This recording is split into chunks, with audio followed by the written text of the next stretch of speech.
Après les vendanges, souvent l'herbe repousse un peu pendant un mois ou deux.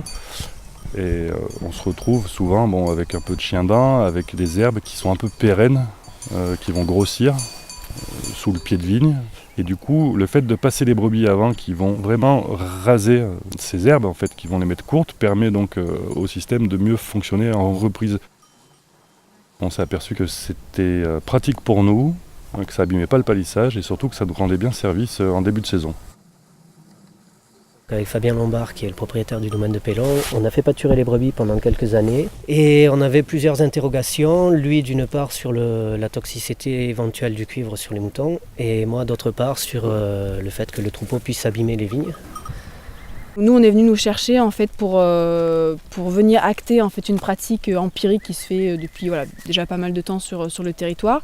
Et l'idée, c'est de venir conforter en fait cette pratique. Donc, parce qu'on sait qu'il y a bien sûr une toxicité du cuivre qui est quand même un métal lourd qui s'accumule dans le foie. Donc, c'était de venir aussi rassurer les éleveurs et les viticulteurs sur cette pratique-là. Donc l'expérimentation elle est menée par 3 structures conjointes. Donc c'est la FDO et les syndicats de la Clairette qui fait les analyses, les prélèvements d'herbes.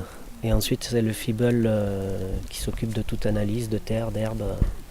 C'est eux qui gèrent le protocole expérimental sur les prises de sang notamment aussi, parce qu'on teste le taux de cuivre dans le sang. Le but du jeu, c'est de vulgariser la pratique, de montrer aux éleveurs et aux viticulteurs que c'est possible de mettre des brebis dans les vignes, ce qui peut être une opportunité pour certains éleveurs qui sont en recherche d'herbes. Et sur des périodes comme la fin d'automne, début d'hiver, les éleveurs de moutons sont friands d'herbes.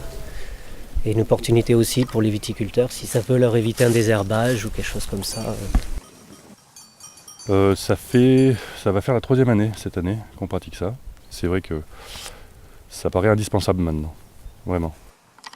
Je pense que c'est un projet qui est hyper prometteur dans le sens où c'est une pratique qui pour moi pourrait être largement plus diffusée. Alors elle est innovante pour l'époque dans laquelle on est parce que c'est très rare, personne ne le fait et que les gens ont peur surtout. Et après je pense que c'est une pratique qui se faisait beaucoup avant, que peut-être on a oublié. Je pense qu'il faudrait qu'ils essayent pour se rendre compte en fait vraiment de ce que ça nous apporte. Dans les avantages, il y a aussi le fait de rapprocher 2 filières, la viticulture et l'élevage de moutons, qui se connaissent très peu. Et donc de faire un partenariat ensemble, ça permet aux uns et aux autres de découvrir un peu les pratiques des uns et des autres et le fonctionnement des exploitations viticoles et ovines.